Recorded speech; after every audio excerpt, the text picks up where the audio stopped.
Is champagne only for celebration? Let's ask Justin.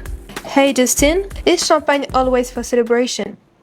That is one of my most hated questions, because if there's one drink on the planet which tastes just as good when you wake up as it does before you go to bed, and for every other time in between, it's champagne.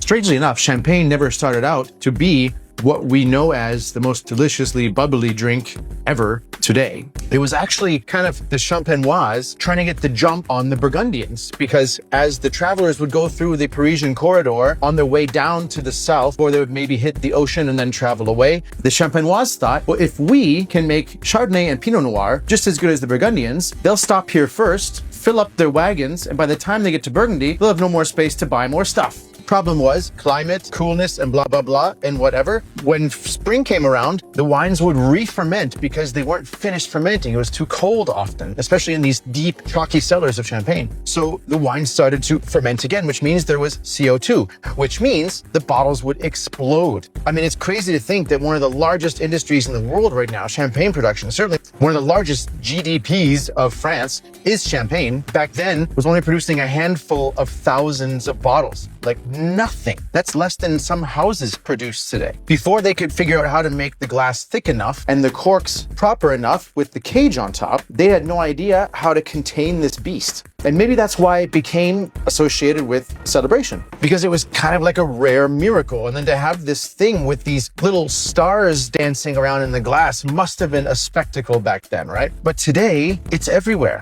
Now, I totally understand when someone says, I don't like champagne, or I only drink it at special occasions for a toast or for a celebration. Because to be honest, there's a lot of complete out there in terms of champagne. Champagne does not mean great. If you're buying something from a huge house that's very commercially produced, Veuve Clicquot, Moet, white foil, yes, I'm calling it out. Sorry, I did it. Or Pommery Pop or something like this, that's not even really champagne. When you have something from a smaller grower, or even just a great house, doesn't have to be some tiny allocated thing you can never get. This is a wine. How is this not a wine like anything else? It just happens to have bubbles in it. I've heard ridiculous things, people saying, are you crazy? I don't mix champagne and wine, or I only drink champagne, which I kind of understand.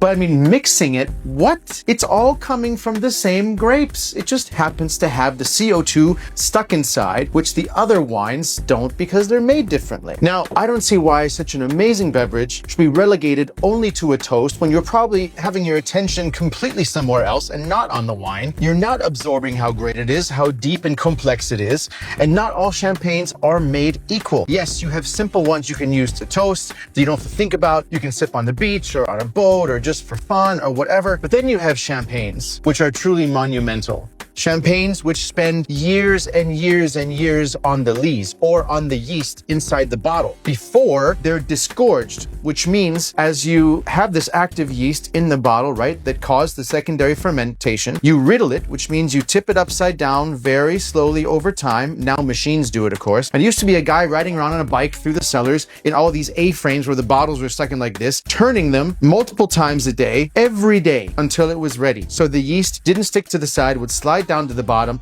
and then they would freeze it and then poof, pop the beer cap, the crown capsule, which they often have, not always, and then of course top it up, put the cork in, and then voila, you have your champagne. There are rosés which are easy. There are rosés which are made from saunier, which means it's actually rosé colored because of the time on the skins from the Pinot Noir and the Pinot Meunier. So those give structure and tannin. Yes, champagne can have tannin, which makes those kinds of champagnes incredible for food, whether it's tartare or pigeon or lamb. Oh man, it is exquisite. And just because it has bubbles doesn't mean it can't accompany your food. Then you have other champagnes. Maybe they're cuvées, maybe they're blanc de blancs. They can be, for example, 11 years on the lees. They can be 16 years on the lees. And when you're done with that much time, it gets so bready and brioche and nutty and earthy and mushroomy and deep and incredible, just as much as any amazing white Burgundy. And if you're having one of these champagnes,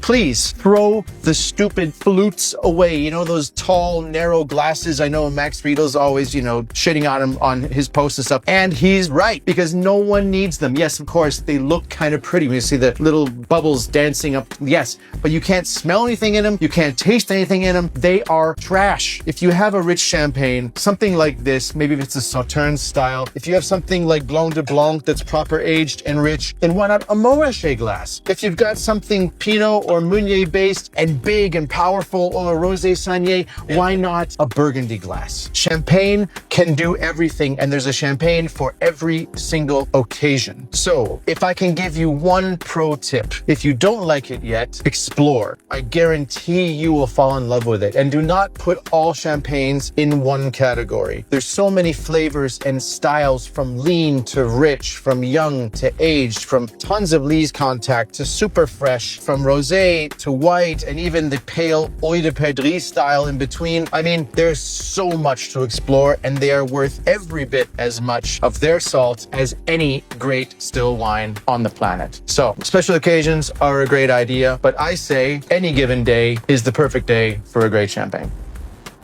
Thank you.